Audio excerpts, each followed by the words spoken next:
আমাদের চারদিকে সাধারণত ছেলেকে বিয়ে করানোর সময় পছন্দ হয়েছে কিনা জিজ্ঞাসা করা হয়, কিন্তু মেয়েদের ক্ষেত্রে তার বিবাহের পাত্র পছন্দ হয়েছে কিনা জিজ্ঞাসা করা হয় না। সেক্ষেত্রে তাদের পিতামাতার করণীয় কি? এটা তো খুবই গর্হিত কথা। বিয়ের ক্ষেত্রে ছেলে মেয়ে উভয়েরই কি আছে? মতামতের মূল্য আছে। ছেলেকে যেমন জিজ্ঞাসা করা হয়, মেয়েকেও জিজ্ঞেস করতে হবে। যদি কোনো জায়গায় এমন হয় যে মেয়েকে জিজ্ঞেস করা হয়নি, তার কোনো মতামত নেওয়া হয়নি, সে জানেও না বা সে সন্তুষ্ট না, তাহলে বলপূর্বকভাবে যে মা বাপ তাকে বিয়ে দিচ্ছে, এটা জুলুম হবে এবং এর কারণে মা বাবার কি হবে? গুনাহ হবে। আর যদি মেয়ে কোনো প্রকার সম্মতি প্রকাশ না করে, বরং অসম্মতি প্রকাশ করে, অনেক সময় দেখা যায় যে মেয়ে পছন্দ করে না, সে বলে যে আমি অপছন্দ করি, আমি এখানে বিয়ে বসবো না। তারপরও মা বাপ সেটা লুকোছাপা রাখে, মানুষকে জানতে দেয় না, ছেলে পক্ষকে জানতে দেয় না, বলে যে হ্যাঁ সব ঠিক আছে, যে আগ্রহ পড়ায় দেয়, তাহলে শরীয়ত অনুযায়ী সে বিয়ে হবে না। কারণ হলো এখানে মেয়ের কি নাই? সম্মতি। ছেলে মেয়ের সম্মতি না থাকলে সে বিয়ে বিশুদ্ধ হবে না, বিশুদ্ধ হবে না। আল্লাহ তাআলা আমাদেরকে এসব বিষয়গুলোকে বুঝে বুঝে চলার তৌফিক দান করুন। ছেলে মেয়ে যারা আছে তাদের মতামতের মূল্য দিতে হবে। হ্যাঁ, কোন মেয়ে সে জানে বিয়ের প্রস্তুতি চলছে, আলাপ সালাপ চলছে, অমুকের সাথে বিয়ে হবে, তমুকের সাথে বিয়ে হবে, সে জানে, কিন্তু সে এই বিষয়ে কোনো নেগেটিভ মন্তব্য করে নাই, চুপচাপ আছে। তো সাধারণত অবিবাহিত মেয়ে, কুমারী মেয়ে, সে যদি চুপ থাকে, লাজুক হওয়ার কারণে মুখ খুলে বলতে চায় না, তার আচার আচরণ দ্বারা বোঝা যায় সে সন্তুষ্ট, তাহলে সেটাকে তার অনুমতি ধরা হবে, তাতে বিয়ে হয়ে যাবে।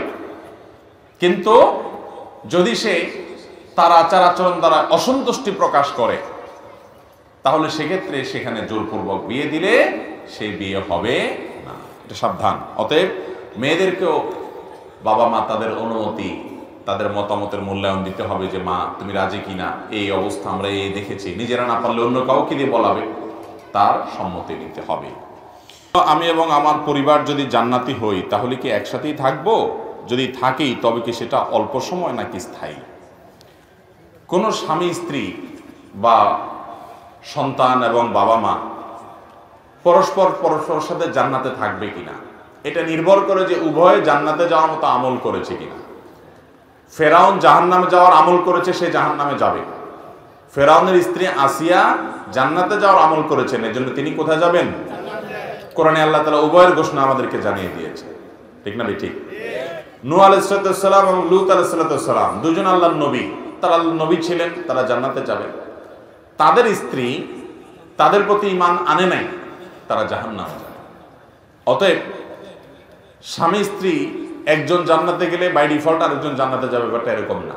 একজন জান্নাতে গেলে অপরজন যদি ঈমান আমল নিয়ে যেতে না পারেন, তার জাহান্নামে যাওয়া লাগতে পারে। এখন কেউ বলতে পারেন জান্নাতীদেরকে তো আল্লাহ তাআলা কোনো কষ্ট পেতে দিবেন না, জান্নাত আজাকে আজারে নাবাসত কাসেরা বা কাসে কারে নাবাসত, সেখানে তো কোনো কষ্ট হবে না, মানসিক শান্তি থাকবে।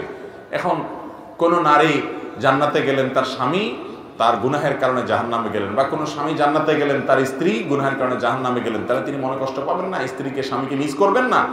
এর উত্তর হলো, যখন কেউ জাহান্নামী হবে, আল্লাহ রাব্বুল আলামিন তার সঙ্গীর অন্তর থেকে তাকে মুছে দিবেন। হয়তো যে কোনো ভাবে তার যাতে কষ্ট না হয় সেই ব্যবস্থা আল্লাহ তাআলা নেবেন।